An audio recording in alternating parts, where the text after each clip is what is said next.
je m'appelle Clément Chagny, j'ai 22 ans, je suis originaire de Oyonnax dans le département de l'Ain. Et voilà, je vais vous raconter 22 années mouvementées, mais tellement bonnes aujourd'hui parce que j'ai expérimenté vraiment des choses extraordinaires et qui sont accessibles à tous. Alors je vous ramène 15 ans auparavant, j'avais 8 ans, j'étais issu d'une famille non croyante, mais attentionnée, bienveillante, et il y avait vraiment une ambiance vraiment cool dans cette famille, et je vivais peinard. J'ai eu un moment dans ma vie où j'ai réalisé que je possédais un problème sur moi, un problème physique notamment. Je suis né avec une plagiocéphalie. Alors c'est un nom bien compliqué, un nom scientifique qui définit en fait un syndrome d'une tête plate. Je suis né en fait avec le côté droit qui était complètement aplati à cause d'une mauvaise position dans le ventre de ma maman. Et ça a été le premier détonateur, la première mésaventure dans ma vie qui m'a montré qu'en fait j'étais différent. Et ça, c'est quelque chose que j'ai eu du mal à accepter sur le coup. Bien sûr, c'était encouragé par les moqueries, j'avais une tête qui était différente des autres et j'ai souffert pendant plusieurs années à ce niveau-là. J'avais un manque de confiance en moi, j'avais du mal à parler, j'avais du mal à relationner avec les gens, j'avais du mal à vraiment trouver ma place dans ce monde. Il est arrivé le lycée, les premiers échecs, à la fois amoureux et scolaires. J'avais une perte d'orientation, j'avais une perte de sentiments, j'avais du mal encore à trouver ma place. Bien sûr, c'était agrémenté par ce fait que je ne m'acceptais pas. J'ai fait une école de diététique, donc une première année à Lyon, qui s'est plutôt bien passée au niveau scolaire, mais dans le niveau relationnel, j'étais toujours au même niveau. J'avais peur de discuter, j'avais peur de m'investir dans des relations, j'étais très timide et l'année était mi-figue, mi-raisin, on pourrait dire. Et c'est à ce moment-là où dans ma vie, j'ai eu ce déclic au fond de moi, comme une révélation. Vous savez, la révélation, c'est quand même quelque chose qui nous prend aux tripes, c'est quelque chose qui est là, qui est présent et qui nous anime. Ce qui est intéressant, c'est que j'ai trouvé la solution dans mon téléphone. J'ai pris mon répertoire et j'ai appelé des amis de mes parents qui habitaient à Aix-en-Provence à l'époque. C'était ce genre de personnes, quand vous les voyez, ils n'ont rien de particulier et pourtant, ils ont ce petit truc en plus. Et ces gens-là, j'avais besoin de leurs conseils à ce moment donné, j'avais besoin d'eux. Et fin 2017, je finis ma première année d'école et je décide de prendre mon envol pour une autre ville en France et j'avais le choix. Paris, Nice, Toulouse, Aix, Marseille. Et Aix-en-Provence a retenu mon attention. Pourquoi? Parce que justement, il y avait ces personnes que j'avais eues auparavant, quelques semaines avant au téléphone. Et c'est comme si j'étais attiré et j'étais obligé d'aller à Aix-en-Provence. Et je suis parti et je me suis dit, bon, je vais les voir, ces personnes qui s'appellent Christian et Marie-Flo, pour ceux qui veulent savoir. Et je les ai vus. Toutes les semaines, on s'est vus chez eux, on a partagé des bons moments, des fois on allait au restaurant, des fois on était simplement chez eux autour d'un petit apéro. Et je me rappelle très bien de la date, c'était le 8 février 2018. Ce soir-là, ils m'invitent pour un apéro un peu particulier. Ils étaient avec des amis chrétiens. Alors, chrétien, moi à l'époque, c'est-à-dire il y a 1 an et demi, on m'aurait demandé la définition, je ne savais même pas ce que ça voulait dire chrétien. Et ils me racontent l'histoire alors de l'évangile, pareil, je ne connaissais pas.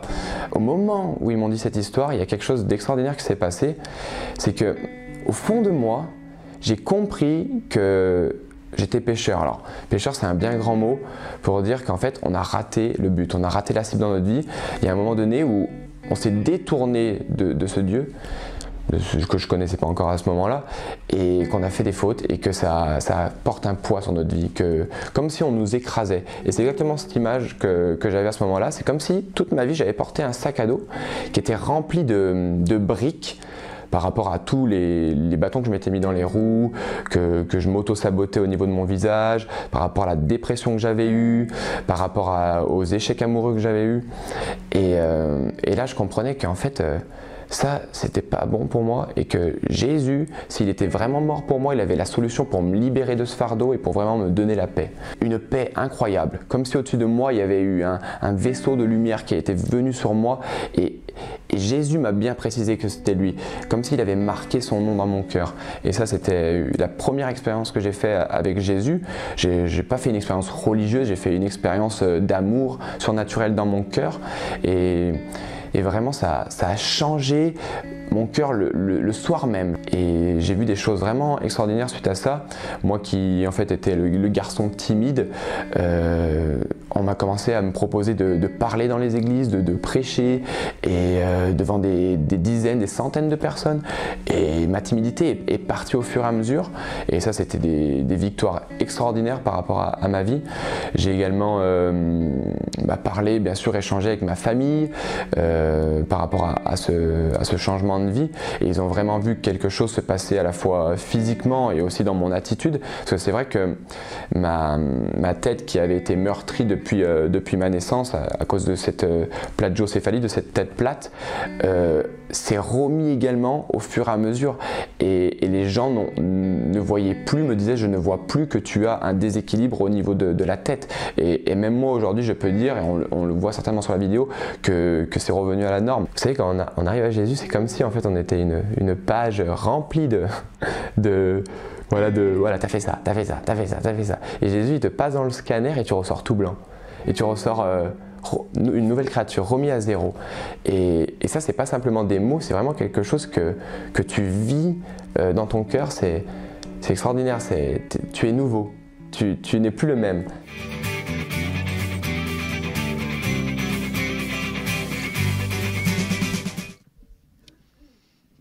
Amen.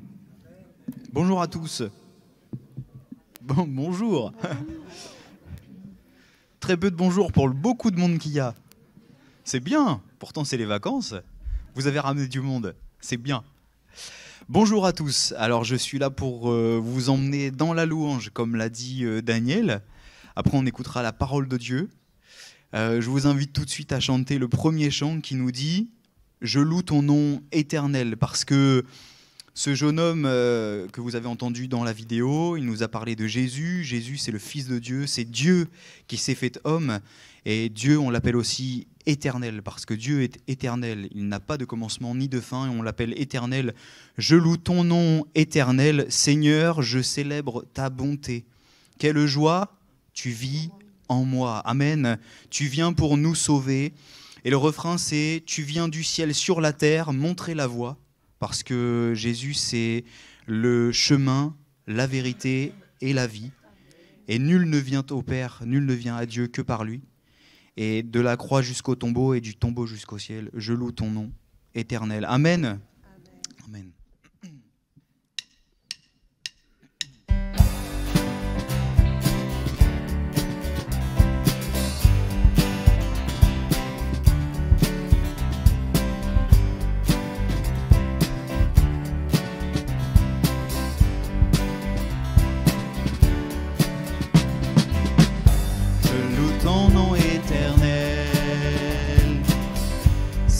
Je célèbre ta bonté, quelle joie tu vis en moi,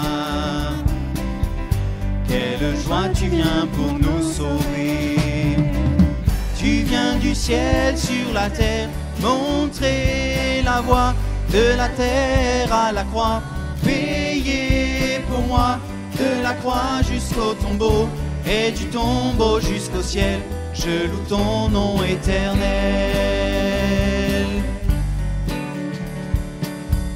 Je loue ton nom éternel. Seigneur, je célèbre ta bonté. Quelle joie tu vis en moi. Quelle joie tu viens pour nous sauver. Tu viens du ciel sur la terre, montrer la voie. De la terre à la croix, payé pour moi, de la croix jusqu'au tombeau, et du tombeau jusqu'au ciel, je loue ton nom éternel. Tu viens du ciel sur la terre, montrer la voie, de la terre à la croix, payé pour moi, de la croix jusqu'au tombeau, et du tombeau jusqu'au ciel, je loue ton nom éternel, je loue ton nom éternel. Amen. Amen.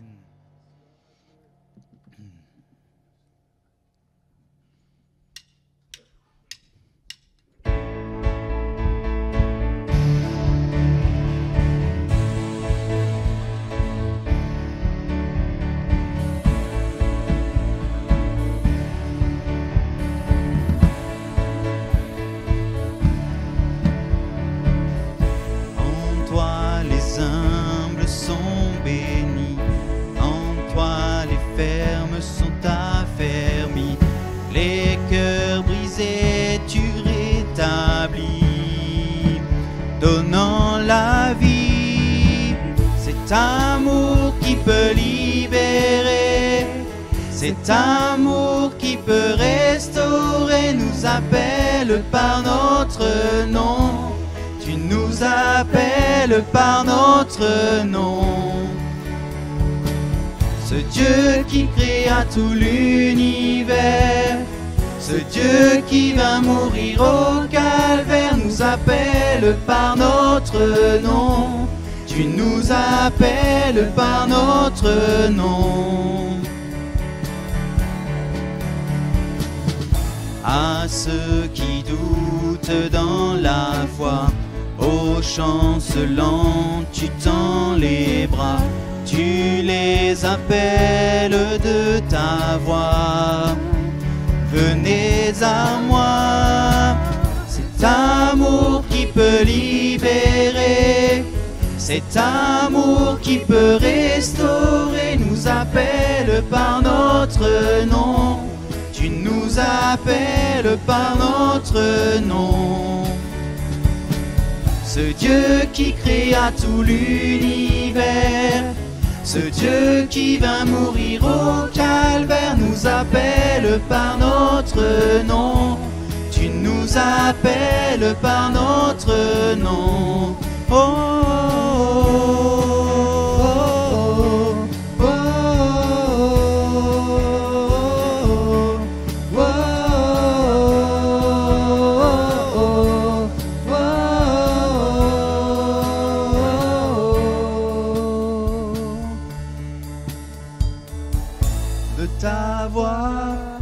de ta voix, tu nous appelles à la croix. De ta voix, tu nous appelles à la croix. De ta voix, tu nous appelles à la croix. De ta voix, tu nous appelles à la croix. Cet amour qui peut libérer, cet amour qui peut restaurer, nous appelle par notre nom. Tu nous appelles par notre nom. Ce Dieu qui créa tout l'univers, ce Dieu qui vint mourir au calvaire, nous appelle par notre nom. Tu nous appelles par notre nom.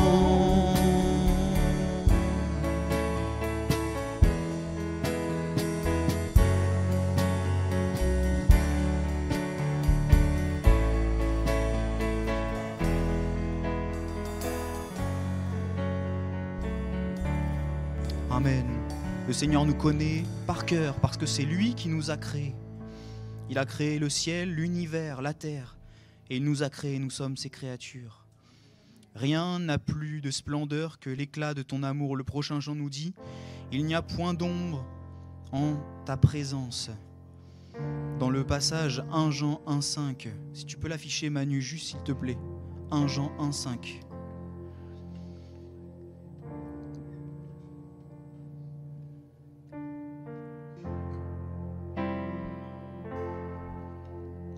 La nouvelle que nous vous avons apprise de lui, c'est que nous vous annonçons, c'est que Dieu est lumière et qu'il n'y a point en lui de ténèbres. Dieu, ce n'est pas un Dieu parmi d'autres dieux faits de main d'homme, faits d'imagination humaine. Dieu est le Dieu et Dieu. C'est lui qui a tout créé. Il n'y a point d'ombre, on revient sur le chant, il n'y a point d'ombre en ta présence. Qui peut vraiment oser se tenir devant le trône, devant ta face, ô Éternel? Et oui, qui pouvait se tenir devant le Seigneur des Seigneurs, le Dieu des dieux? Eh bien, c'est grâce au sacrifice de Jésus que nous pouvons nous tenir devant Dieu. Alléluia. Amen. Chantons-le. Rien n'a plus de splendeur que l'éclat de ton amour. J'élève un chant comme une offrande vers toi, mon roi. Amen.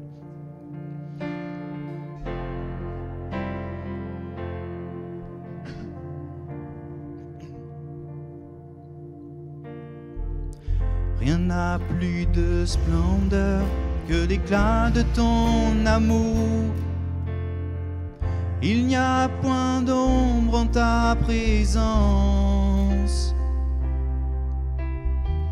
Qui peut vraiment oser se tenir devant le trône, devant ta face, ô Éternel? Mais c'est par ta grâce et c'est par ton sang, ô Jésus, que je viens.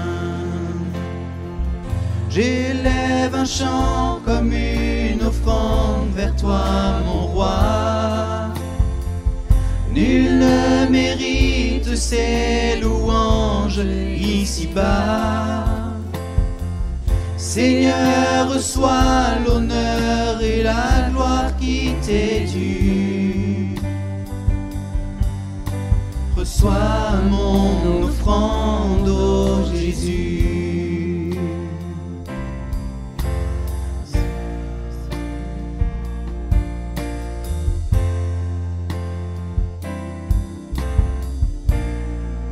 Rien n'a plus de splendeur.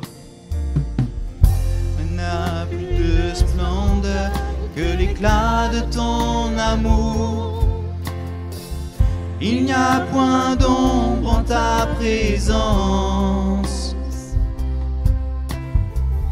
Qui peut vraiment oser se tenir devant le trône, devant ta face, ô Éternel?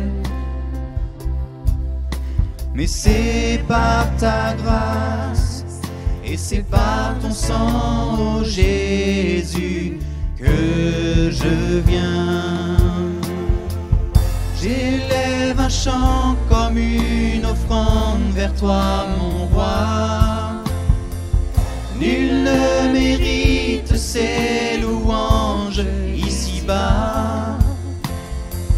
Seigneur, reçois l'honneur et la gloire qui t'est due. Reçois mon offrande, ô Jésus.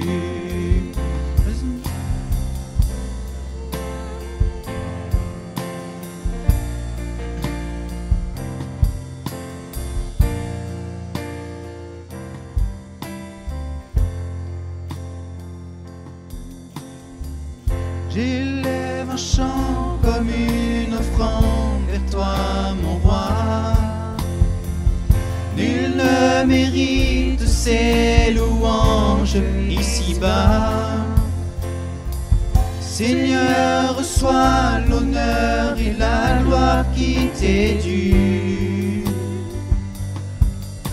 Reçois mon offrande, ô Jésus.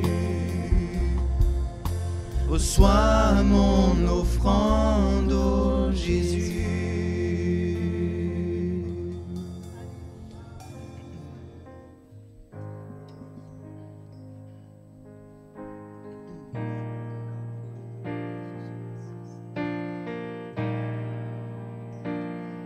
Amen. On va chanter le prochain chant qui nous dit « Je connais le Créateur du monde ». Alors on ne peut pas connaître Dieu parfaitement. Il est impossible de connaître Dieu parfaitement, mais il est possible de le connaître comme son créateur. Parce que avant, moi, je ne le connaissais pas, parce que je ne lui appartenais pas. Mais il est possible de lui appartenir. Et ce chant, il est dit « Je connais le créateur du monde ». La deuxième strophe, c'est dit « Je connais le rédempteur du monde, Jésus son fils ». Et la troisième strophe, c'est « Je connais aussi l'esprit du monde ». Parce que il ne faut pas oublier qu'on a un adversaire qui rôde, tel un lion rugissant, cherchant qui il dévorera. Ça, il ne faut pas l'oublier. Mais devant sa force, je tiens ferme, car je sais qu'il a perdu déjà. Jésus-Christ a triomphé pour moi. Amen. Je connais le Créateur du monde. Amen. Dieu, je connais le Rédempteur du monde, Jésus-Christ. Alléluia. Chantons-le, frères et sœurs. Amen.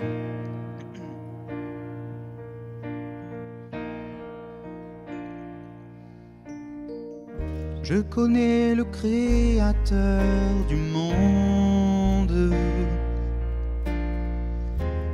Ses bienfaits et ses bienfaits m'inondent. Celui qui sait compter les étoiles, sait aussi se pencher sur ses pas. C'est aussi se pencher sur mes pas. Je connais le Rédempteur du monde,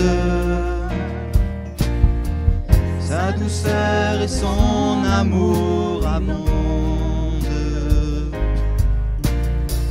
Celui qui se charge de nos peines,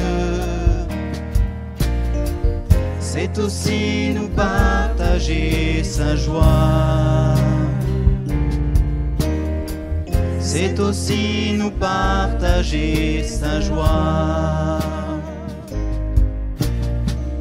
Je connais aussi l'esprit du monde, celui qui détruit ce que Dieu sonde. Mais devant sa force, je tiens ferme, car je sais qu'il a perdu déjà. Jésus-Christ a triomphé pour moi. Je connais le Créateur du monde. Je connais le Créateur du monde. Ses merveilles et ses bienfaits m'inondent. Celui qui sait compter les étoiles, c'est aussi se pencher sur mes pas. C'est aussi se pencher sur mes pas.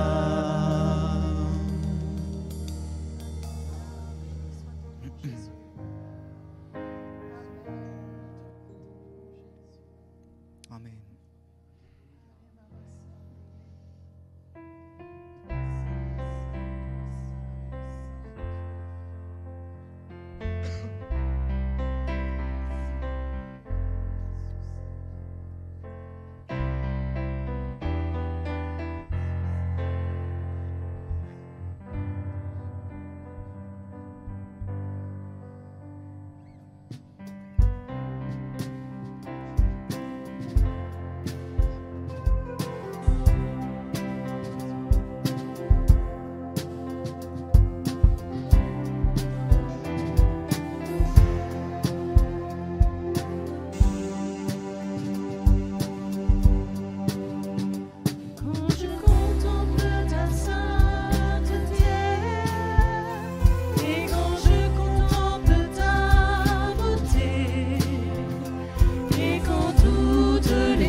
je m'enveloppe de ton amour, et quand toutes les choses pâlissent à ta lumière,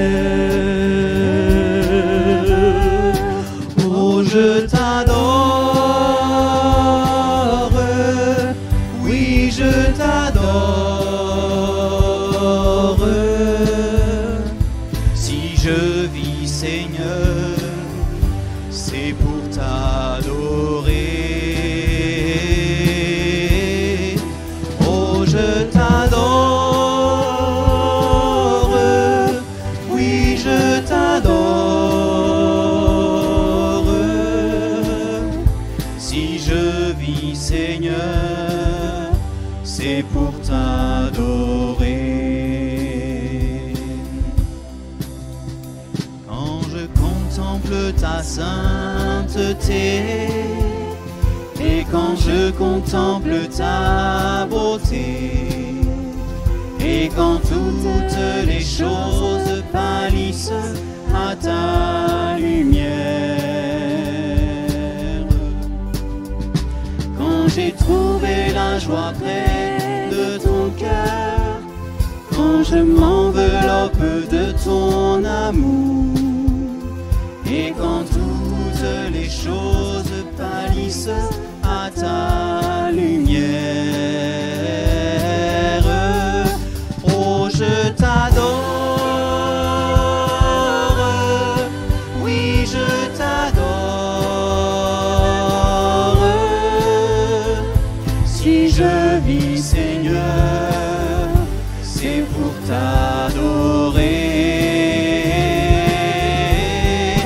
Oh je t'adore,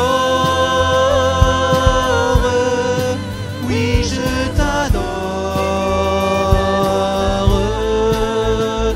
Si je vis Seigneur, c'est pour t'adorer.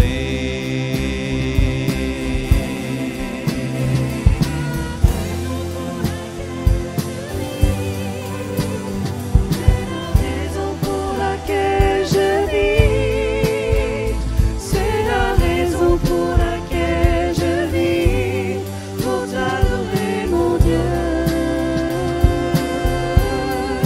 C'est la raison pour laquelle Oui, je t'adore.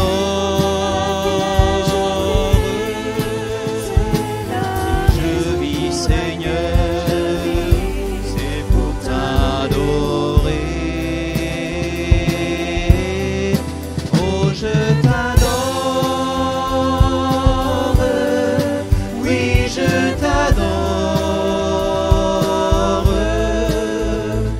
Si je vis Seigneur, c'est pour t'adorer.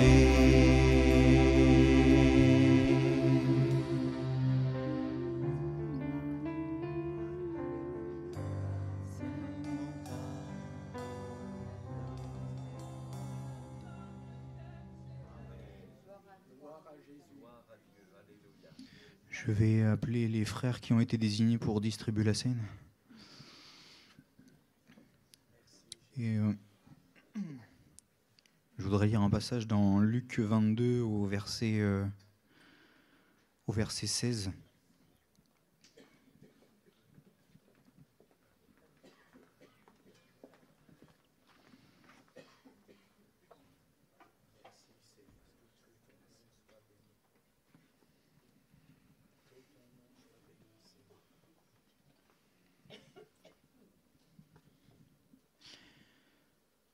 Car je vous dis, je ne mangerai plus jusqu'à ce qu'elle soit accomplie dans le royaume de Dieu. Et ayant pris une coupe et rendu grâce, il prit cette coupe et distribua entre vous. Car je vous le dis, je ne boirai plus désormais du fruit de la vigne jusqu'à ce que le royaume de Dieu soit venu. Et ensuite il prit du pain. Et après avoir rendu grâce, il le rompit, en le leur donna, en disant, ceci est mon corps, qui est donné pour vous. Faites ceci en mémoire de moi.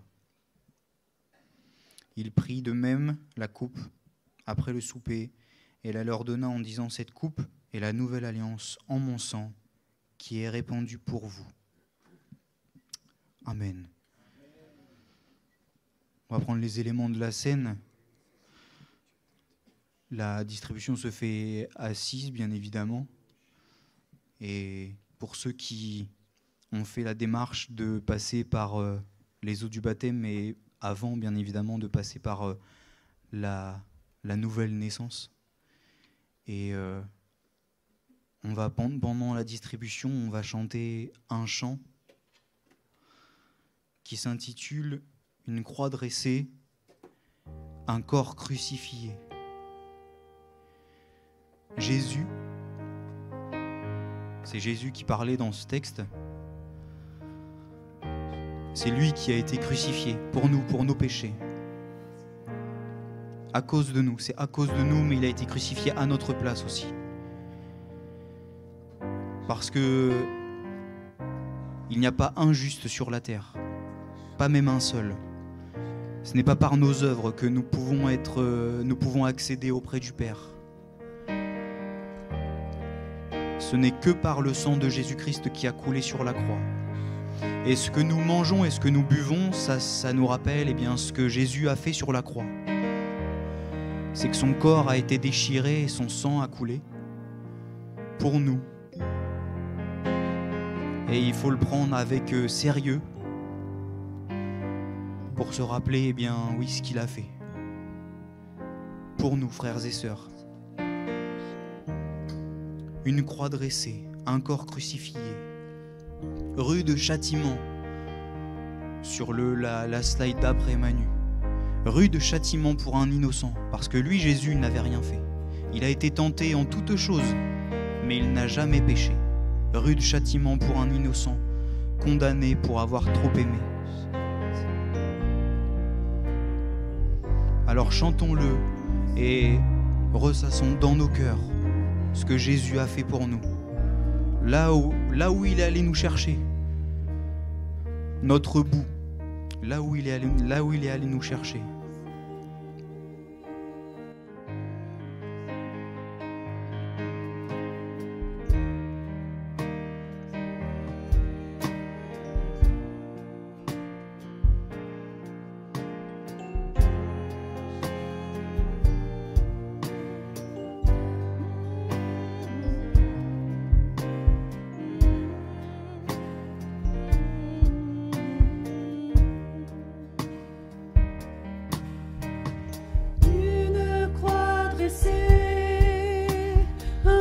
Crucifié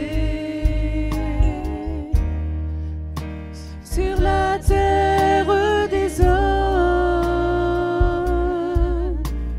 rude châtiment pour un innocent, condamné pour avoir trop aimé.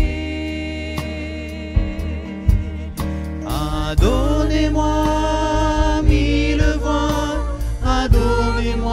mille voix pour crier toute la vérité. Car sur la croix, le Sauveur, le don de l'Éternel, mourait pour nous ouvrir le ciel. Ni l'or ni l'argent ne pourrait acheter une goutte de sang de l'agneau de Dieu. Il est précieux pour laver, effacer le péché. Adonnez-moi mille voix pour crier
Gloire à Dieu.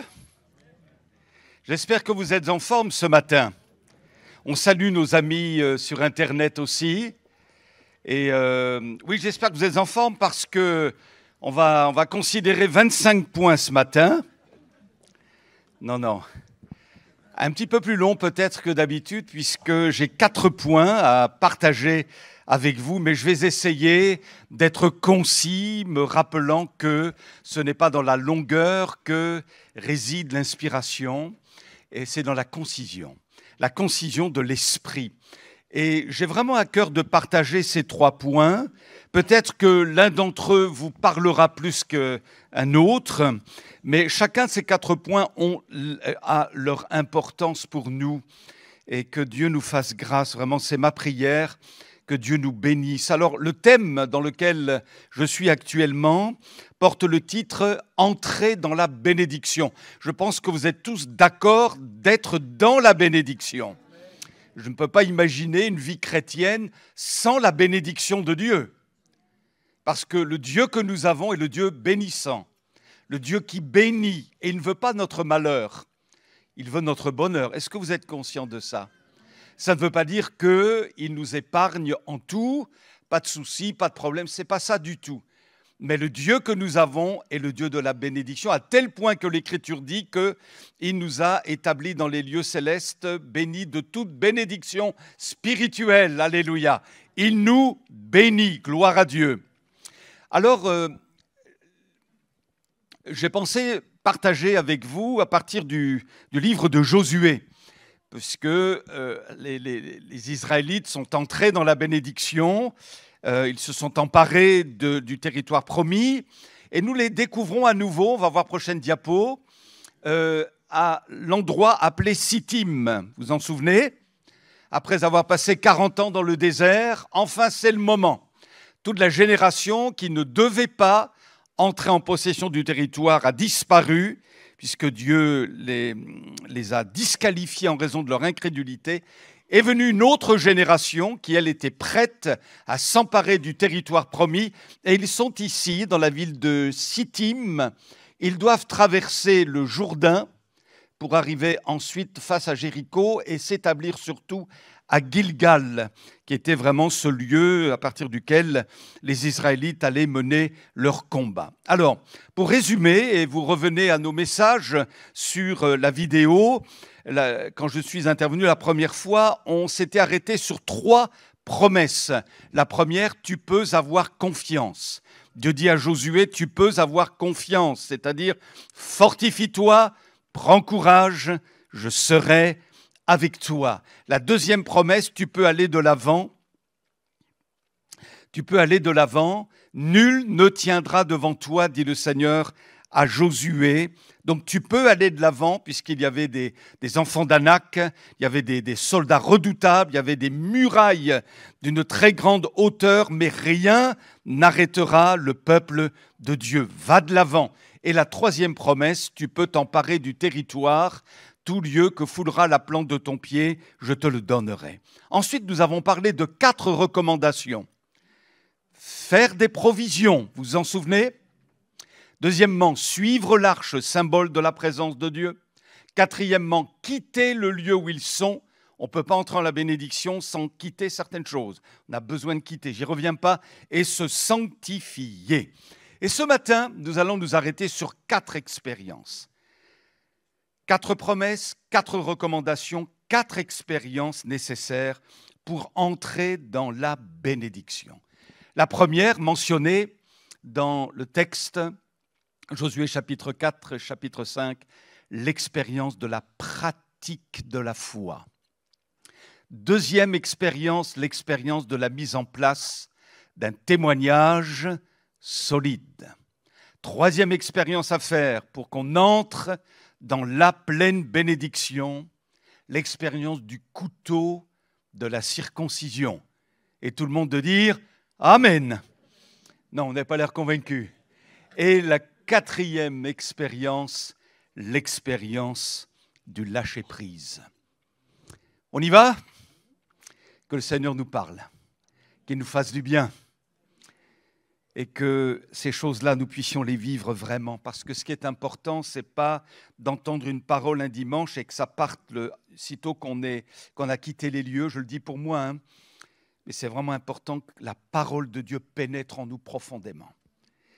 Et aller à l'essentiel, il faut qu'on aille à l'essentiel, il ne faut pas qu'on soit dans l'artifice, le superficiel. Il faut vraiment que Dieu nous aide. Le temps est court, il faut racheter le temps, c'est sérieux. Et nous ne voulons pas être pesés légers sur la balance. Jésus revient vraiment.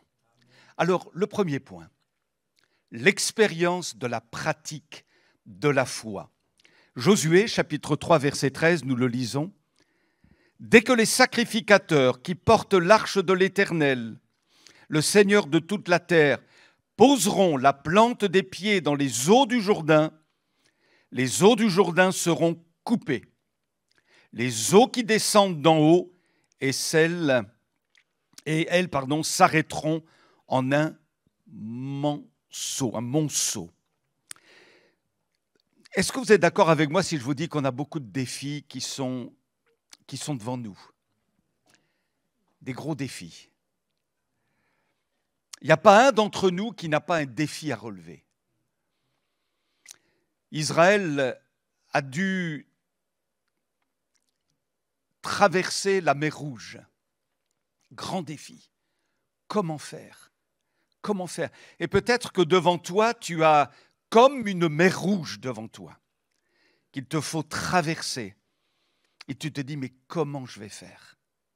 Et puis, il y a eu la traversée du désert. Ensuite, il y a la traversée d'un Jourdain en pleine crue. Un autre défi.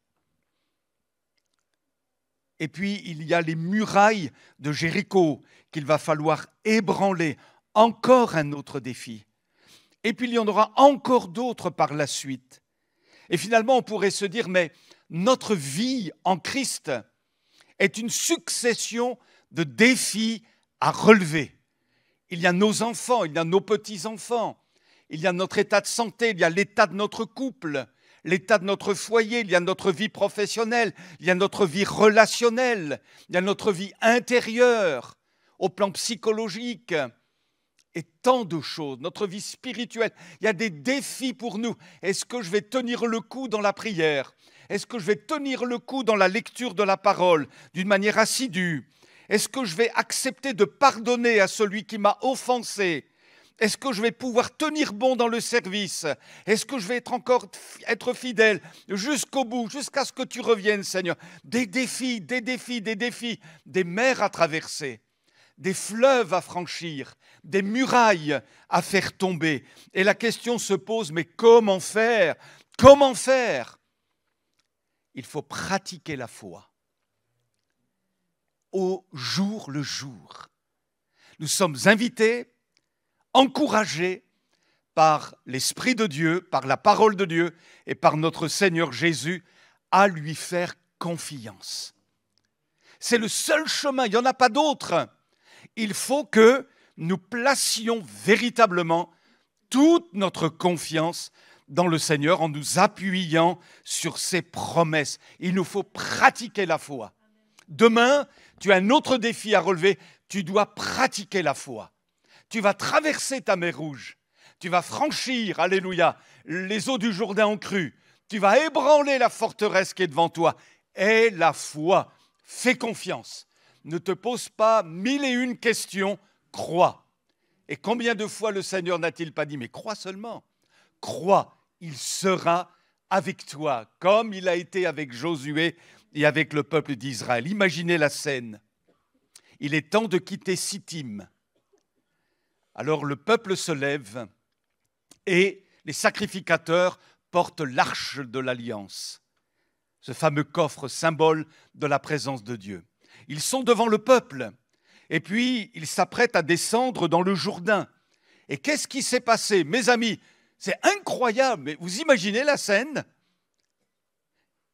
Ils mettent la plante de leurs pieds dans l'eau et sitôt que leur pied a touché l'eau, l'eau s'est arrêtée. Béni soit Dieu. Elle s'est coupée. Gloire au Seigneur, le miracle a eu lieu. Alors si vous allez en Israël, ne faites pas la même chose.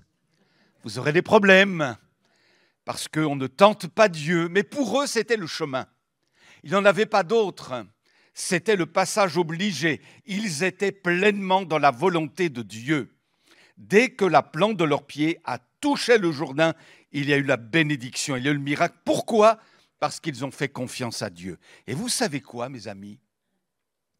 Depuis quelque temps, je me surprends à faire ce type de prière. Je me sens autorisé en ayant lu ce texte-là.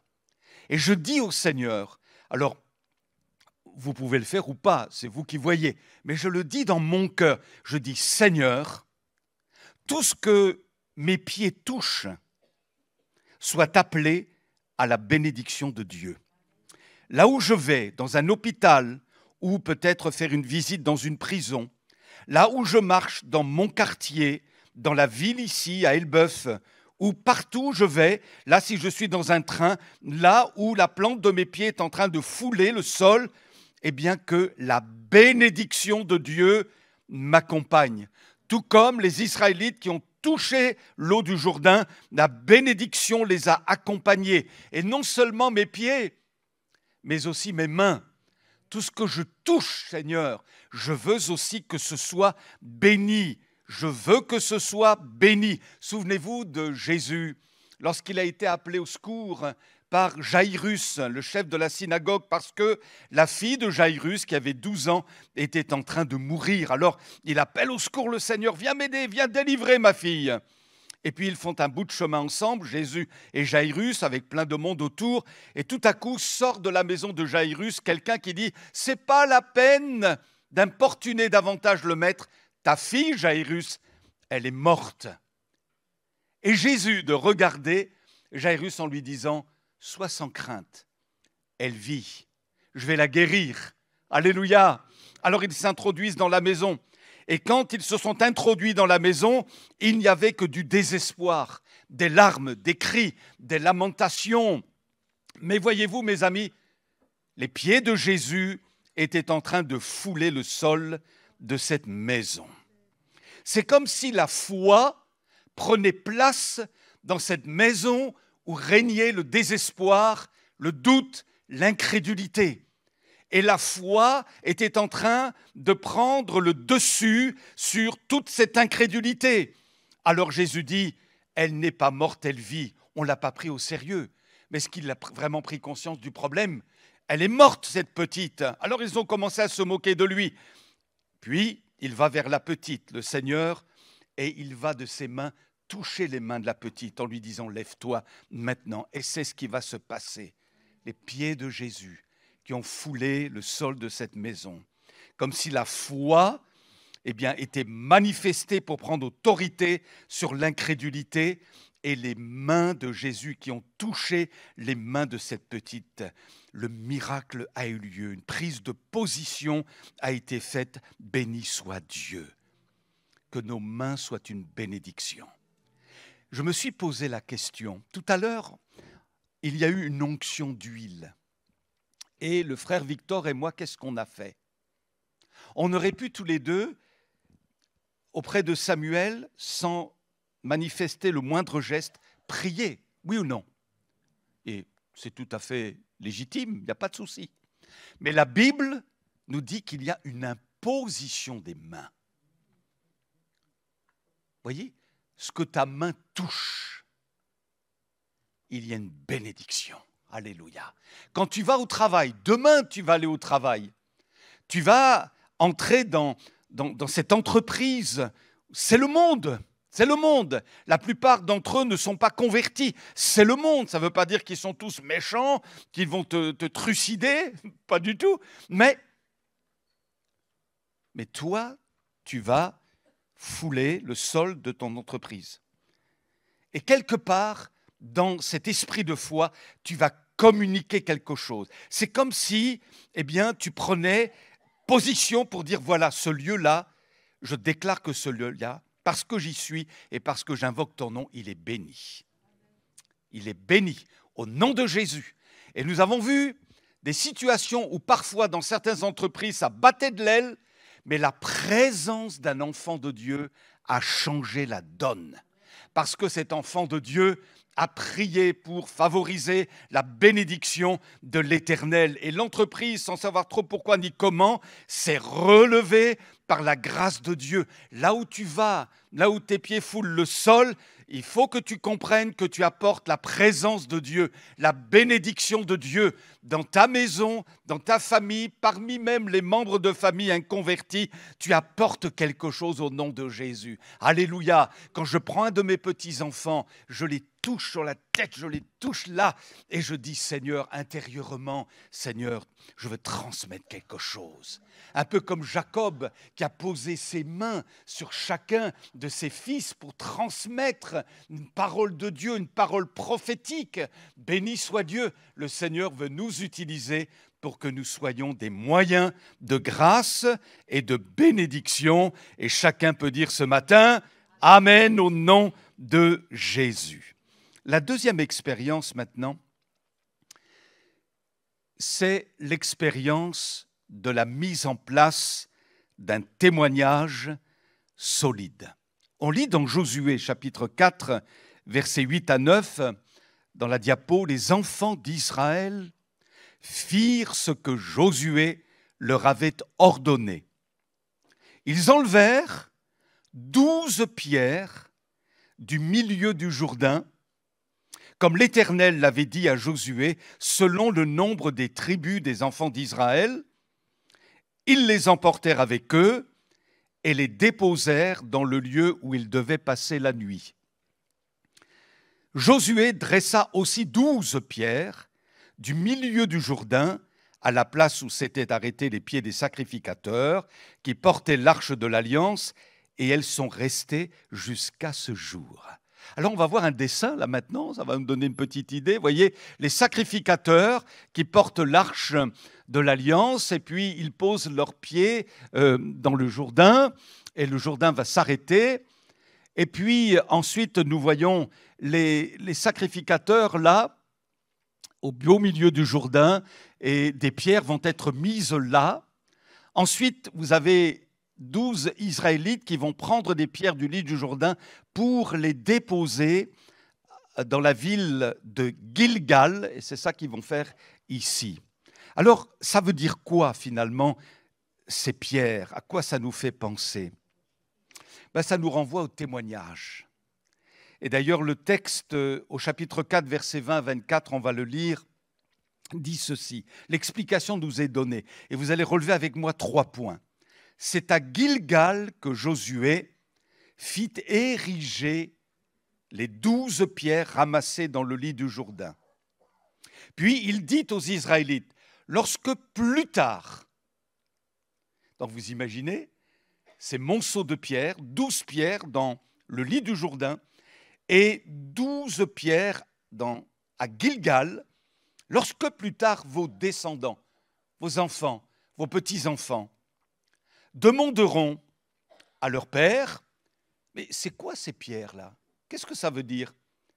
Vous leur expliquerez comment le peuple d'Israël a traversé le Jourdain à pied sec parce que l'Éternel votre Dieu a asséché le lit du fleuve devant vous jusqu'à ce que vous l'ayez traversé, tout comme il avait asséché la mer des roseaux devant nous pour que nous la traversions. Il a agi ainsi pour que tous les peuples de la terre sachent combien grande est sa puissance, et pour que vous-même, vous révériez ou vous craigniez l'Éternel, votre Dieu, pour toujours. Pourquoi ces pierres? 3 raisons. La première, pour se souvenir des bienfaits de Dieu. Compte les bienfaits de Dieu, tu verras, en adorant combien leur nombre en est grand. À Gilgal, c'est de là que partaient toutes les expéditions militaires du peuple d'Israël. Et quand ils partaient pour aller au combat, tous passaient devant le monument, devant les 12 pierres. Et ils se disaient, c'est vrai, on peut y aller avec assurance parce que Dieu nous a délivrés et nous a fait traverser le Jourdain sans problème.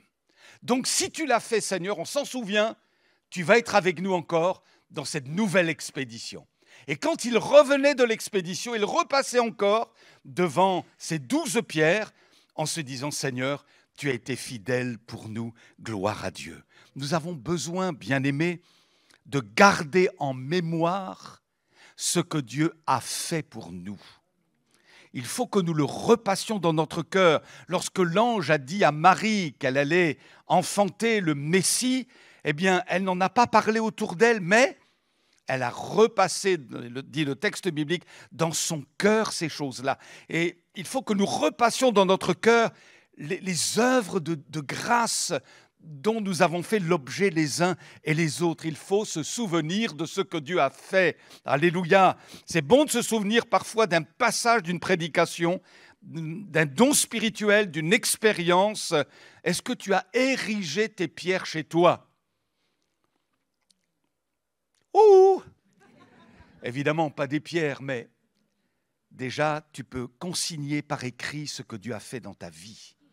Tu as un carnet qui t'est personnel ou des notes que tu peux écrire dans ta Bible en disant « Là, ce verset-là, je l'ai vécu à telle date, à tel moment, et ça m'a fait tellement de bien. » Alléluia. C'est bon de se souvenir de ce que Dieu a fait.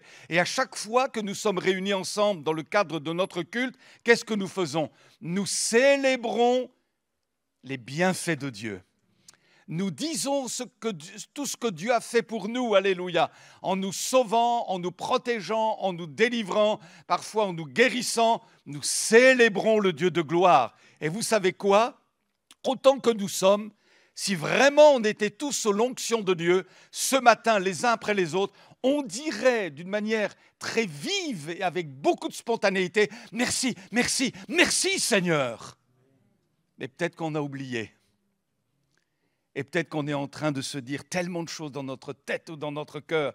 Mais c'est tellement important de pouvoir célébrer ce que Dieu a fait pour chacun de nous avec beaucoup de reconnaissance. Béni soit Dieu. Donc, pourquoi ces pierres? Premièrement, pour se souvenir des bienfaits de Dieu. Deuxièmement, pour assurer un devoir de transmission. Lorsque les enfants, les petits-enfants, voient cet amoncellement de 12 pierres, ils se disent « mais c'est quoi ça ?» Et là, les papas, les oncles, les cousins pouvaient dire « écoute, ça c'est parce que c'est un témoignage, un signe qui atteste que Dieu a été avec nous. Ces pierres-là, elles viennent du lit du Jourdain et Dieu dans sa grâce nous a fait traverser le Jourdain par miracle. » Et donc ainsi, les familles, les pères transmettaient l'enseignement aux enfants. La Bible dit ceci dans le livre du Deutéronome, chapitre 6, verset 6. « Ces commandements que je te donne aujourd'hui seront dans ton cœur. » Et écoutez bien le texte. Tu les inculqueras à tes enfants. Oh, j'entends déjà toutes les associations de défense des enfants et tout ça dire « c'est quoi? Tu inculqueras ?» On est dans une secte. Si nous n'inculquons pas la vérité à nos enfants, le monde se chargera de leur inculquer autre chose.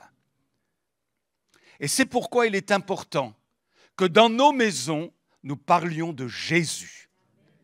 Nous n'avons pas à forcer la foi de nos enfants, pas du tout. Nous sommes délicats avec eux, nous sommes pédagogues avec eux, pleins d'amour, pleins de fermeté, dans l'amour. Mais ce qui est important, c'est que si tu es converti, tu vis vraiment ta foi à la maison. Et tu en parles, alléluia. Et tu peux dire à tes enfants, tu vois, Dieu va t'aider. Tu dois aller faire ceci, tu dois aller faire cela, tu as des problèmes peut-être à l'école. Écoute, le Seigneur peut t'aider. Tu racontes les œuvres de Dieu.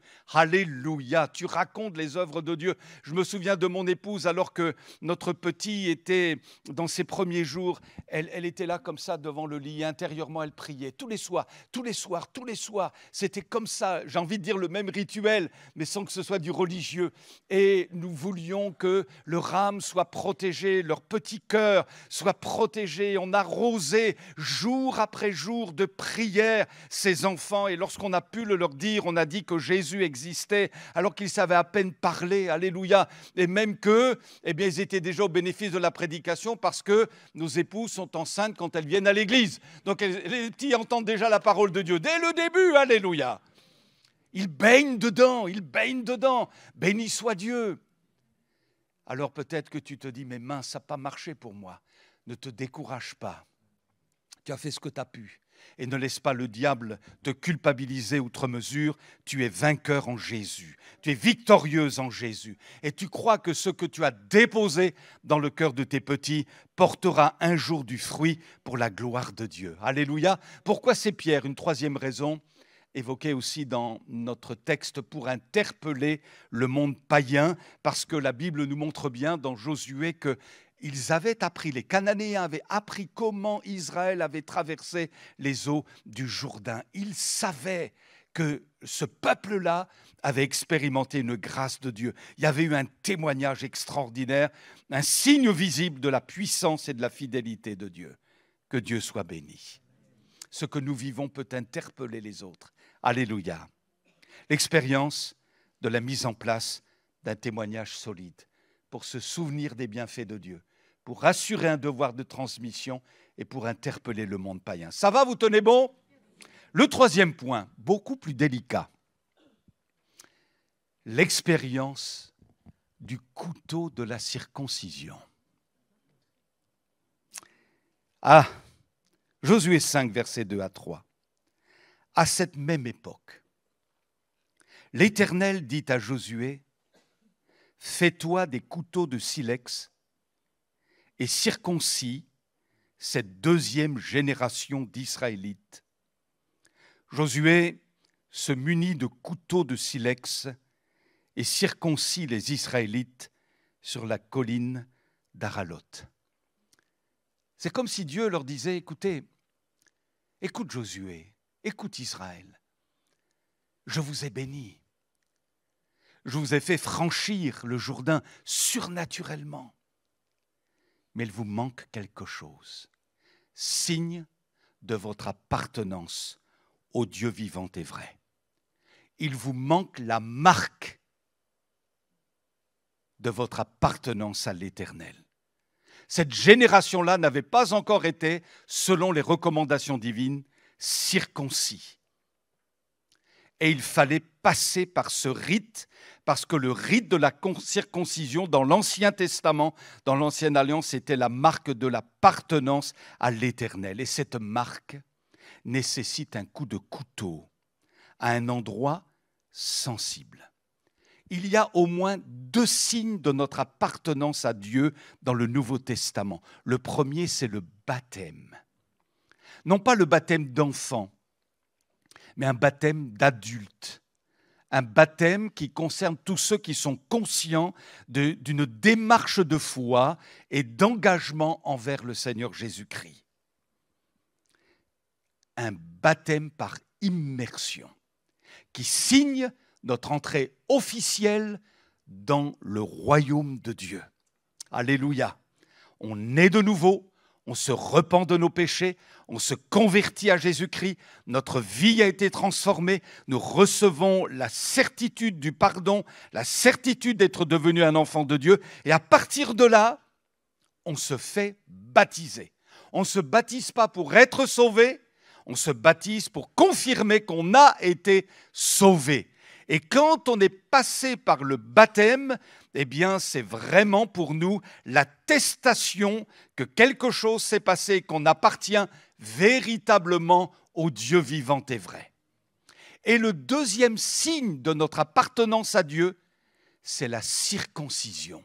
Rassurez-vous, mes frères, ce n'est pas la circoncision physique. Elle concerne d'ailleurs les sœurs comme les frères. C'est la circoncision du cœur. Le deuxième signe de notre appartenance à Dieu, c'est la circoncision du cœur. Et la circoncision du cœur, selon ce que dit l'apôtre Paul, c'est le dépouillement de l'homme livré à lui-même. Dites-moi, d'où viennent les problèmes dans les couples? L'égoïsme, l'égocentrisme parfois. Les disputes, les jalousies. D'où viennent les problèmes dans les églises? Le manque de pardon, les incompréhensions. Parfois, ça arrive. Dans les familles, pourquoi parfois il y a de l'eau dans le gaz? Pourquoi il y a ceci? Pourquoi tant de tensions? Parfois même dans nos églises, entre des frères de sang, des sœurs de sang, il peut y avoir des divisions. Pourquoi? Est-ce que c'est à la gloire de Dieu, mes amis? Pourquoi tant de problèmes dans les caractères? Certains peuvent dire, mais c'est plus fort que moi, j'ai toujours été comme ça, mon père était comme ça, ma mère était comme ça. Et on a l'impression que de génération en génération, on ne peut plus sortir de là. Mes amis, il y a un problème. C'est quoi? C'est que tu n'as pas accepté le coup de couteau. La circoncision du cœur. Et imaginez ces Israélites, ces jeunes gens, qui subissent le coup de couteau les uns après les autres. Ouf. Ils étaient dans un état de fragilisation. Ils ont eu mal. C'était douloureux. Et il ne faut pas croire, mes amis, que pour vaincre le péché, ce sera par un coup de claquement de doigts comme ça. Il ne faut pas s'imaginer que la sanctification, ça se fait comme ça, vous savez, avec un tapis rouge, des pétales de rose, pour changer notre caractère, pour que notre couple aille mieux et que nous ayons des progrès à faire, que nous puissions les faire les uns et les autres, pour que dans notre vie d'église, ça aille de mieux en mieux, il va falloir le coup de couteau. Et ça fait mal. Ça peut déstabiliser. Je suppose que certains sont tombés dans les pommes, là, parmi les Israélites. Et vous savez, ça nous fait chavirer parfois. On se dit, mais qu'est-ce qui se passe? Et là, en ce moment, tu es peut-être travaillé dans ton caractère, dans ton identité. Tu es tout bouleversé à l'intérieur de toi. Tu te dis, mais pourquoi ça m'arrive ceci? Pourquoi cela? Qu'est-ce qui se passe? C'est le coup de couteau du Seigneur. Il est en train d'opérer une circoncision dans ton caractère, une circoncision dans ton cœur. Il est en train de te travailler. Ça fait mal. Oui ou non? Ça fait mal. Quand tu dois reconnaître un tort, quand tu dois accepter de pardonner, mais non, c'est lui qui m'a fait mal. Et pourtant, intérieurement, Dieu te dit, pardonne quand même. Ah! Ça fait mal quand tu dois reconnaître même que tu as 1% de tort à ton épouse, que finalement, excuse-moi pour le 1%. Enfin, tu ne dis pas pour le 1% et qu'elle a 99%, sinon tu risques d'avoir plus de problèmes. Mais même si toi, tu crois que ce n'est pas grand-chose, tu n'as pas dit grand-chose, tu as quand même une part de tort. Et le problème, bien souvent, c'est qu'on ne sait pas reconnaître. C'est l'autre, c'est toujours l'autre, c'est jamais moi, c'est la femme que tu as mise à mes côtés. Et non, mes amis, ça fait mal. C'est le coup de couteau.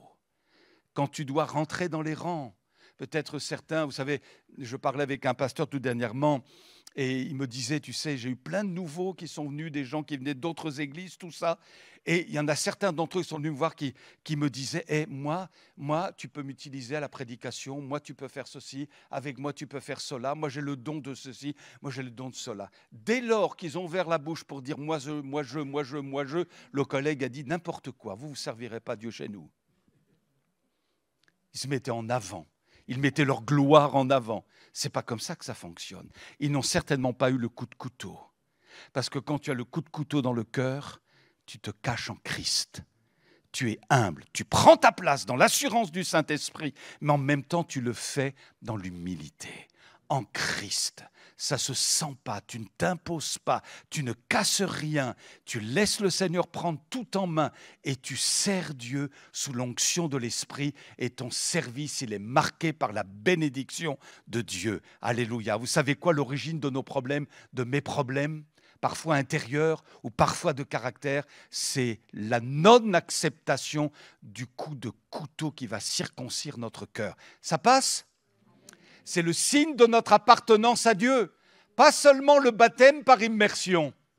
Parce qu'il y en a qui sont passés par le baptême par immersion et qui continuent de trimballer leurs problèmes de caractère, leurs difficultés, ça ne va pas bien, ce n'est pas en bonne santé dans le foyer, il y a du grabuge, il y a ceci. Mais il faut le deuxième signe de notre appartenance. Et là, que ton épouse, que ton mari, que ton pasteur, que tes amis puissent dire, toi, tu as un cœur circoncis. Toi, tu as un cœur circoncis. Parce que tu as un cœur selon le cœur de Dieu. Alléluia. Ça se voit, c'est le signe visible. Béni soit Dieu, alléluia. C'est le signe visible que le Seigneur nous soit en aide. Et enfin, nous arrivons au 4e point. Ça va, vous tenez bon? L'expérience du lâcher-prise. Alors, Josué va faire une rencontre étonnante avant de faire l'expédition vers Jéricho. Comme Josué était près de Jéricho, Josué 5, versets 13 à 15, il leva les yeux, regarda. Voici un homme se tenait debout devant lui, son épée nue dans la main. Il alla vers lui et lui dit, « Mais es-tu des nôtres ou de nos ennemis ?» Il répondit, « Non. Mais je suis le chef de l'armée de l'Éternel. » Nous avons certainement ici une apparition de Jésus, la deuxième personne de la Trinité. « J'arrive maintenant. » Josué tomba le visage contre terre, se prosterna et lui dit, « Mais qu'est-ce que mon Seigneur dit à son serviteur ?» Et le chef de l'armée de l'Éternel dit à Josué, « Ôte tes souliers de tes pieds. » Ça nous ramène à Moïse, vous vous en souvenez? « Car le lieu sur lequel tu te tiens est saint. » Josué fit ainsi. Un peu plus loin, chapitre 3, il est dit que l'Éternel, donc le chef de l'armée là, dit à Josué, « Vois, je livre entre tes mains Jéricho et son roi, ses vaillants soldats. » C'est une invitation au lâcher-prise. Mes amis, quels que soient les défis que nous avons à relever, le nombre de soucis que nous avons devant nous, qu'il va falloir traiter les uns après les autres, eh bien, le chef de l'armée est toujours là. Le chef de l'Église est là.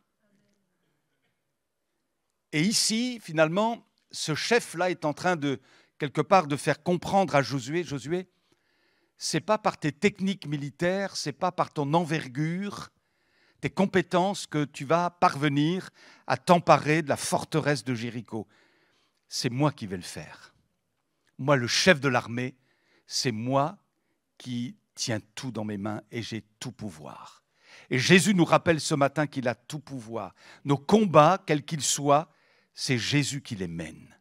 Et nous les menons avec lui. Et je pense que, frères et sœurs, c'est vraiment un travail que j'essaie de faire aussi dans mon propre cœur.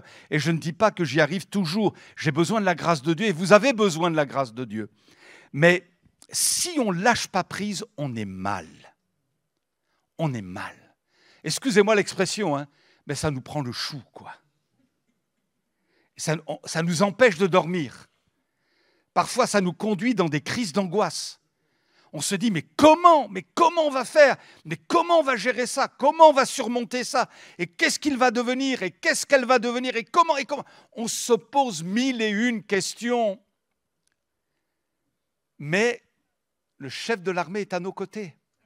La forteresse est toujours devant. Jéricho est toujours là. Mais le chef de l'armée nous dit, hey, tu agis, tu réfléchis comme si je n'étais pas là. Mais je suis là. Et c'est moi qui vais mener le combat. Alors, tranquillise-toi, repose-toi en moi, lâche prise. C'est une délivrance. C'est une victoire quand on accepte de lâcher prise. Alléluia. Le combat, c'est Dieu qui va le mener. Alors quoi? Eh bien, mes amis, j'ose dire qu'on peut être dans une paix incroyable. Mais est-ce que tu prends conscience? Alors le diable va te dire, mais tu prends conscience de ton problème là? Tu prends conscience de la situation? Mais t'es fou ou quoi? Tu prends pas conscience? Regarde, regarde. Et toi, tu vas lui dire, le chef de l'armée est là. Il est à mes côtés. Et ce problème, il est entre ses mains. Les murailles de Jéricho n'ont pas pu lui résister. Donc toi là, l'accusateur, tu n'as rien à me dire, c'est moi qui suis dans la victoire. Ce matin, il y a peut-être une expérience que tu dois faire, le lâcher prise. Jochebed, la maman de Moïse, alors que Moïse était tout bébé, était en plein danger parce que Pharaon voulait éliminer tous les petits. Et il en a tué des milliers de milliers. Qu'allait faire Jochebed? Soit le garder et certainement qu'il aurait été tué, soit le déposer sur le Nil, en proie aux crocodiles, à la noyade. Incroyable qu'une mère puisse faire ça, mais il n'y avait pas d'autre solution. Alors elle l'a déposé sur le Nil. Et là, je suis persuadé qu'elle a fait l'expérience en voyant le petit partir, s'éloigner de plus en plus sur le fleuve. Elle a fait l'expérience du lâcher-prise. Maintenant, ce n'est plus moi qui contrôle. Et finalement, nous ne contrôlons pas les choses. C'est Jésus qui les contrôle. Ça ne veut pas dire qu'il faut être inconscient, incohérent. On est bien dans nos chaussures, j'ai envie de dire. On a la tête, c'est vrai, hein, on voit les choses. Mais attention d'être trop rationnel. On dépose tout aux pieds du Maître. On lâche prise. Béni soit Dieu. Je conclus avec ce texte. Je voudrais vous lire. Je suis tombé dessus hier concernant le lâcher-prise parce que, vous savez, vous comme moi, on a des situations compliquées dans nos familles au sens large ou dans le monde relationnel. Et on se dit, mais comment on va faire? Comment on va faire? Vous voyez, je pense à certains membres de ma famille, ils sont complètement enlisés dans le péché le plus sombre. Et depuis 30, 35 ans, on prie, on intercède, on crie à Dieu, on leur a parlé de Jésus, ils savent tout. Mais ils sont obstinés. Il n'y a rien à faire, en tout cas humainement parlant. On se dit, mais comment on fait? Et ça peut nous affecter. On se dit, mais c'est pas vrai, il en est encore là. Qu'est-ce qu'il nous a fait? Une tentative, 2, 3 tentatives de suicide. Il faut se déplacer pour aller voir toute la famille se déplace. Enfin bref, vous imaginez tout ça. Comment on fait? Et là, finalement, on a décidé de lâcher prise. Ou ça nous rend fous et on n'en vit plus, ou on choisit de le soumettre au contrôle de Dieu. Et finalement, ça nous permet d'être dégagés intérieurement. Ce n'est pas de l'inconscience, mais c'est une prise de position. Je lâche prise. Ça ne m'appartient plus. Ce n'est pas sous mon contrôle. Je ne peux rien de toute façon. Mais toi, tu peux tout. Tu es le chef de l'armée. Et alors, on va le dire ensemble. Lâcher prise ne veut pas dire devenir indifférent. C'est juste que vous ne pouvez rien faire pour eux à ce stade. Vous ne perdez pas le contact, mais vous réalisez que vous n'êtes pas la source du problème et que vous ne pouvez ni le résoudre, ni le contrôler. Laissez-les tirer des leçons de leur situation. Vous vous avouez que, pour une fois, la solution n'est pas de votre ressort. Soutenez-les, sans chercher à les réparer ou les juger. Acceptez leur humanité. Lâchez prise. C'est ne plus vouloir contrôler la vie des autres et leur permettre de faire leurs propres expériences. C'est cesser d'être hyper protecteur et les laisser faire face à la réalité. C'est être dans la reconnaissance plutôt que dans le déni. C'est ne plus harceler, réprimander et argumenter, mais se remettre soi-même en question.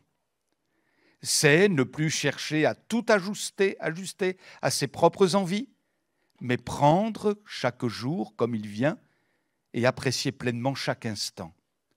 C'est oublier les critiques et les règlements et se concentrer sur la volonté de Dieu pour sa propre existence. C'est éviter de regretter le passé, de se concentrer sur la croissance future. Lâcher prise, c'est craindre moins et aimer plus. Aujourd'hui, choisissez de lâcher prise et laissez Dieu agir. 4 expériences. 4 expériences. Si nous voulons, vous et moi, entrer pleinement dans la bénédiction, l'expérience de la pratique de la foi. Faisons confiance. Exerçons notre foi. Dieu est grand.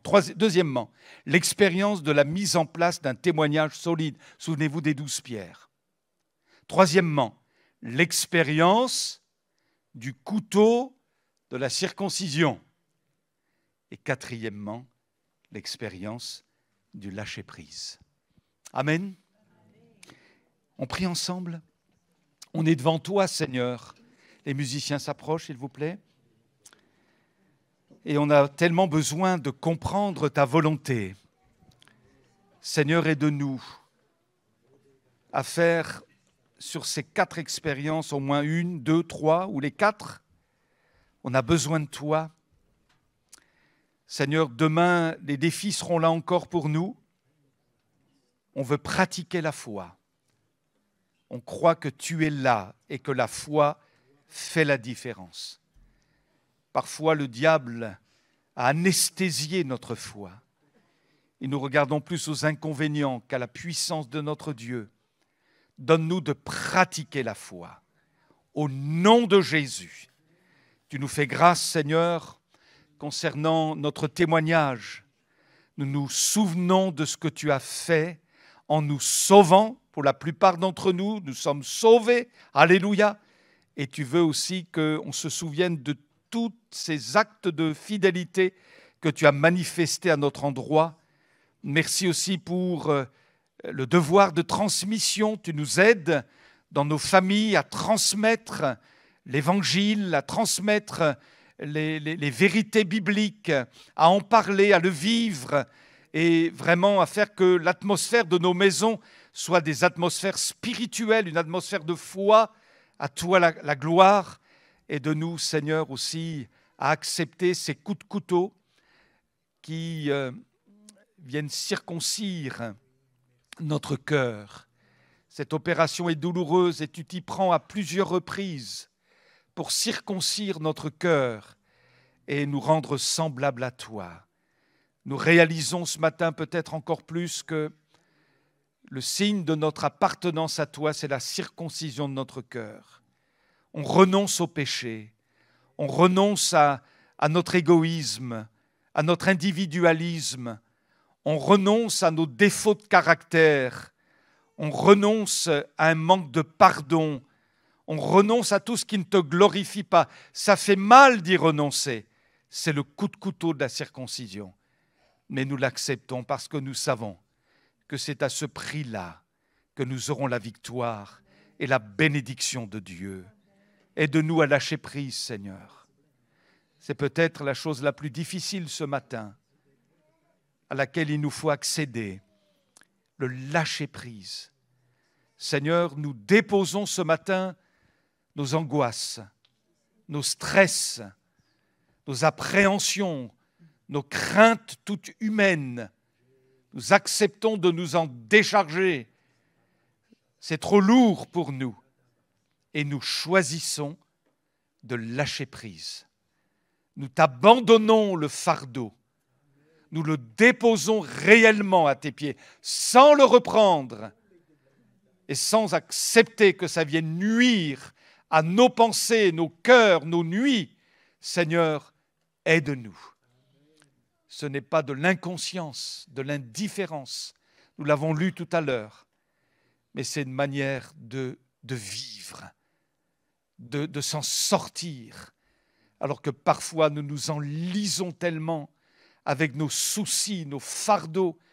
Oui, ils sont là, nos soucis, ils existent. Mais donne-nous, Seigneur, de prendre le recul nécessaire. Nous voulons déposer nos Moïse sur le Nil. Nous lâchons prise, alléluia. Tu t'en occuperas. Au nom de Jésus, tu t'en occuperas. Et nous voyons comment tu t'es occupé de ce Moïse, Seigneur. Alors nul ne sera oublié. Et même si pour le moment nous ne voyons pas les résultats de nos prières, nous croyons que tu es à l'œuvre, que tu travailles dans les lieux célestes, que tu travailles dans les cœurs, dans l'invisible. Donne-nous ce matin la grâce de faire l'expérience d'un authentique lâcher-prise. Au nom de Jésus, nous allons voir ta gloire, Seigneur. Nous allons témoigner de tes œuvres. Nous allons rendre compte de ce que tu as fait dans ta bonté pour chacun de nous. Béni soit le nom de Jésus, notre merveilleux Sauveur. Amen.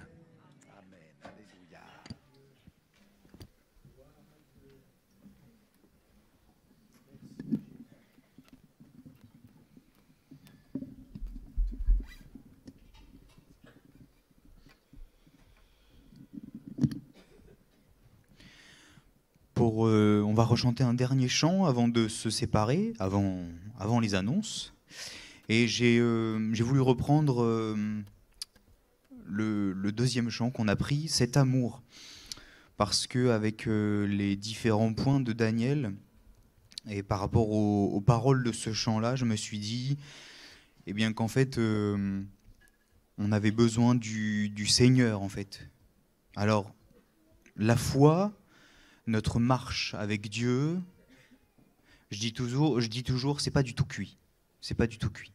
C'est-à-dire que quand on s'abandonne au Seigneur, quand on donne notre vie à Dieu, c'est pas le Seigneur qui va faire tout à 100%. Mais, je veux dire, on a besoin du Seigneur. On a besoin du Seigneur. Il y a une grande part, on a une grande part à faire, c'est-à-dire qu'on a pendant les prédications, on a à écouter. C'est pas on a à s'asseoir et puis le Seigneur il va tout faire, c'est lui qui va changer notre cœur. C'est nous, on a à ouvrir nos oreilles. Mais dans notre vie, on a aussi à déposer des choses à ses pieds, on a à changer des choses dans notre vie, etc. Enfin, on a des choses à faire et lui il va faire aussi en retour. Et donc je me suis dit, pour ce chant-là, on a des choses à faire, mais lui, c'est lui qui change nos vies. En toi, les humbles sont bénis, en toi, les faibles sont affermis, les cœurs brisés, tu rétablis, donnant la vie. Cet amour qui peut libérer, cet amour qui peut restaurer, nous appelle par notre nom. Ce Dieu qui vint mourir au calvaire nous appelle par notre nom. C'est Jésus-Christ, tout simplement. Sans Jésus-Christ, vous ne pourrez pas avancer dans votre vie, tout simplement. Vous pourrez avancer aux yeux des hommes, aux yeux d'ici-bas, oui, vous pourrez avancer, vous pourrez avoir votre maison, votre voiture, vous pourrez avancer aux yeux de la société. Mais spirituellement parlant, vous ne pourrez pas avancer. Mais si vous abandonnez votre vie entre les mains de Dieu, oui, vous avancerez. Alors on va chanter ce dernier chant-là et je me disais que c'était le plus adéquat par rapport à la prédication.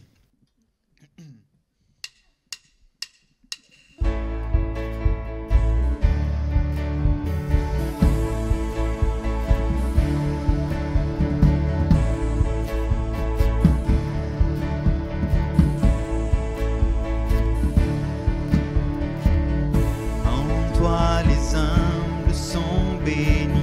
En toi les faibles sont affermis, les cœurs brisés tu rétablis, donnant la vie. Cet amour qui peut libérer, cet amour qui peut restaurer, nous appelle par notre nom.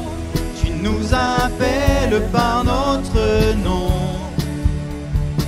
Ce Dieu qui créa tout l'univers, ce Dieu qui vint mourir au calvaire, nous appelle par notre nom. Tu nous appelles par notre nom. À ceux qui doutent dans la foi, aux chancelants, tu tends les bras, tu les appelles de ta voix.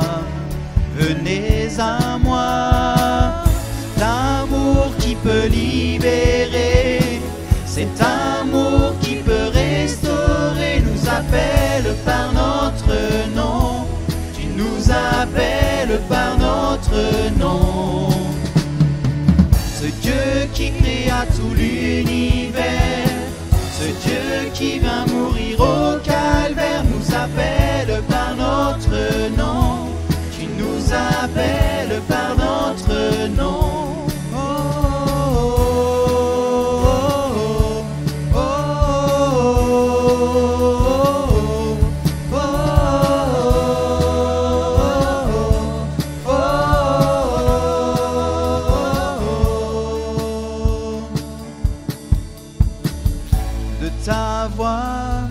De ta voix, tu nous appelles à la croix.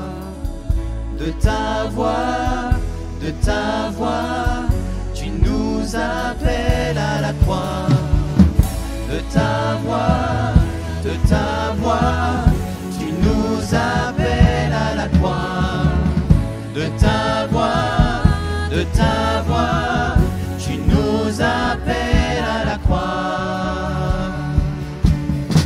Cet amour qui peut libérer, cet amour qui peut restaurer, nous appelle par notre nom. Tu nous appelles par notre nom. Ce Dieu qui créa tout l'univers, ce Dieu qui vint mourir au calvaire, nous appelle par notre nom. Tu nous appelles par notre nom.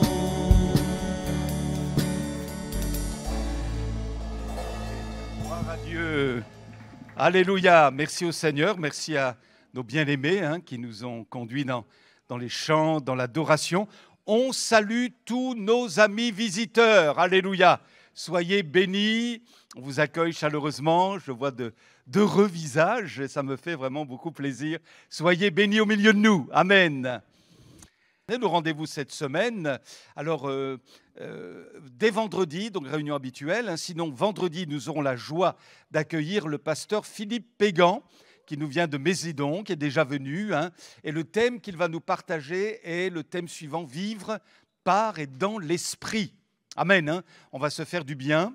Et puis samedi, il y a un moment particulier de partage pour ceux qui déjà exercent les dons de l'esprit. Je voudrais bien qu'on puisse se voir ensemble, qu'on puisse bien réguler les choses aussi, bien les ajuster ensemble. Et ceux qui ont à cœur d'exercer les dons, vous venez aussi, vous serez les bienvenus. Donc, temps de partage avec notre frère Philippe Pégan sur l'expression des dons de l'esprit. Et à 17h, c'est aussi le frère Philippe qui apportera la parole aux jeunes. Dimanche, nous aurons un culte de bienvenue, de sensibilisation à l'évangile avec Philippe. Il n'y aura pas la chorale, je crois, si, il y aura la chorale, pardon, c'est le mois prochain, pardon.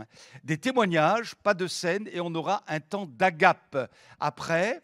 Et d'ailleurs, à ce sujet, il y a une petite annonce, diapo suivante. Agape, donc dimanche 23, c'est l'occasion de se retrouver ensemble. C'est important d'avoir des réunions ensemble, c'est important de manger ensemble. Et Jésus l'a fait. Et c'est là qu'on apprend à se connaître, à être ensemble, à partager. On a des moments de joie. Agape, donc, du dimanche 23 avec le pasteur Philippe, sous forme de buffet avec les plats faits avec amour, à partager ainsi que les desserts. Merci pour votre aide à l'installation et au rangement. On va vivre de bons moments ensemble. Alors, vendredi, nous avons une heureuse surprise. C'est qu'on aura la visite d'un couple pastoral américain, Don et Beth, alors je connais, aidez-moi les... Whale, yes, no, we here, why he, voilà.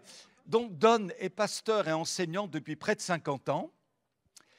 Don sert actuellement comme secrétaire trésorier dans le bureau régional des ADD du Texas du Sud. Tous deux sont diplômés en musique. Beth est une flûtiste accomplie qui a joué professionnellement dans des orchestres symphoniques et figurez-vous que le Seigneur permet qu'ils viennent nous voir vendredi. Donc mettez ça dans votre agenda. Je pense que ça vaut vraiment le coup de venir. On va se faire du bien avec Don et son épouse. Ils ont plein de bonnes choses à nous dire, grande expérience. Et puis j'espère qu'ils vont nous faire un peu de musique, quoi.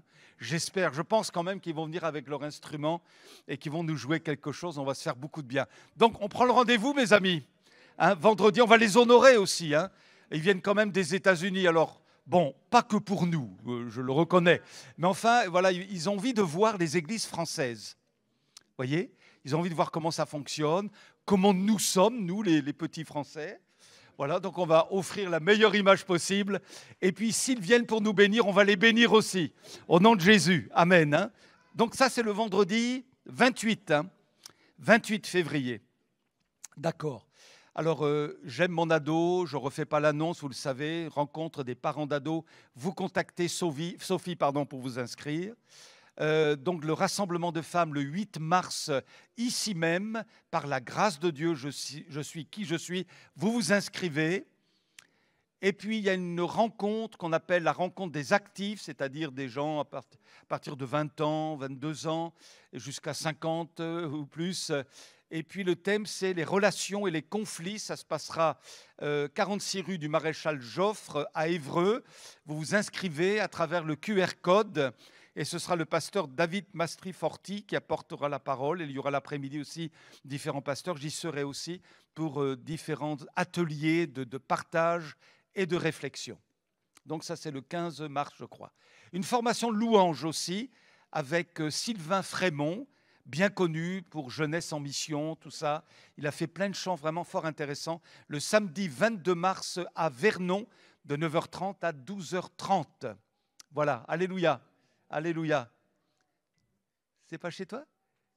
Mais si, mais je me disais, mais c'est le frère. Mais viens là, viens là, viens là. C'est le frère de Vernon, il est là. Je me disais, mais je me disais alors que je prêchais, il ressemble drôlement au pasteur de Vernon.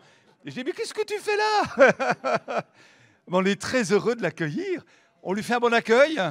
Amen, hein, alléluia. Que Dieu le bénisse. Donc c'est bien toi. Je n'osais pas insister en le regardant. Je dis, mais comme il ressemble au frère. Ouais, gloire à Dieu. Sois béni, hein, sois béni. Voilà, donc c'est ça. Tu peux en parler peut-être, non? Tout est là, ok. Très bien. Donc, si vous êtes intéressé par la louange, et puis nos chantres, nos musiciens, vous y êtes invités. Voilà. Ensuite, mes amis, alors oui, Sophie, une annonce. Bonjour à tous. Donc, comme vous le voyez, il y a un camp d'ados pour donc les ados des églises de Normandie âgés entre 12 et 16 ans qui est organisé du 4 au 6 avril 2025. Donc, le pasteur sera Jérôme Cantelberg. Et il prêchera sur le thème « Qui penses-tu être ?» Donc, si vous êtes intéressé pour inscrire vos ados, il faut le faire sur Hello Asso. Et le tarif est de 65 € pour un ado et de 55 € à partir du deuxième ado inscrit du même fratrie. Donc, c'est vraiment des temps vraiment bénis. Vraiment, je vous encourage à les y inscrire. Donc, ça se passe à Tourville-sur-Ponto-de-Mer. C'est à peu près à 3/4 d'heure, 1 heure d'ici. Et nous chargeons de leur transport. Alors bien sûr, si vous avez envie de conduire vous-même vos enfants, il n'y a pas de souci par rapport à ça. Mais ce qui est important, c'est de m'en informer. Une fois que vous inscrivez vos ados, c'est important de m'en informer parce que je suis la référente du camp par rapport à l'église d'Albeuf, bien sûr. Et donc, c'est moi qui récupère les fiches d'inscription et puis les fiches sanitaires. Et donc, je voulais vous informer qu'il y avait 185 places, donc il y a un nombre limité. Et donc, c'est important de ne pas trop tarder parce que la billetterie se ferme 3 semaines avant le camp ou alors dès que les 185 places sont prises. Donc, ça serait dommage d'avoir raté l'inscription pour un manque de temps, justement. Voilà. Je vous encourage vraiment à inscrire vos ados parce que, comme je vous l'ai dit, c'est vraiment des temps bénis. Et c'est vraiment un endroit vraiment chouette pour les ados parce qu'il y a de grands espaces, il y a un gymnase. Il y a vraiment, vraiment tout est fait pour que vraiment les ados passent de bons moments ensemble, des jeux organisés, mais surtout des temps spirituels. Il y en aura 4 tout le long du week-end. Donc, c'est vraiment très important. Voilà, je vous remercie pour votre attention. Voilà, on met le paquet, hein, on met le paquet pour nos ados, alléluia. Alors ça va bientôt finir, la prochaine, donc la rencontre, lieu d'accueil, venez voir les bénévoles. Il se passe plein de choses, rue Mouchel, au centre-ville, offrande du culte, un passage biblique ensuite. Ainsi, mes frères et sœurs bien-aimés, soyez fermes, inébranlables, travaillez de mieux en mieux à l'œuvre du Seigneur, sachant que votre travail n'est pas sans résultat dans le Seigneur. 1 Corinthiens 15, verset 58 et à 3, mes amis. Tu peux regarder ton voisin très sincèrement, chaleureusement. 1, 2, 3. Sois béni. Alléluia. Bon retour à chacun. À bientôt.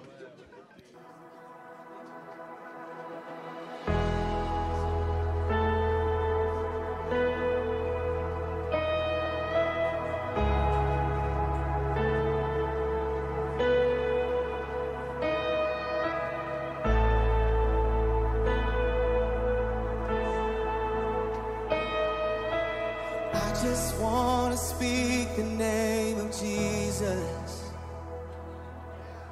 over every heart and every mind, 'cause I know there is peace within your presence. I speak Jesus.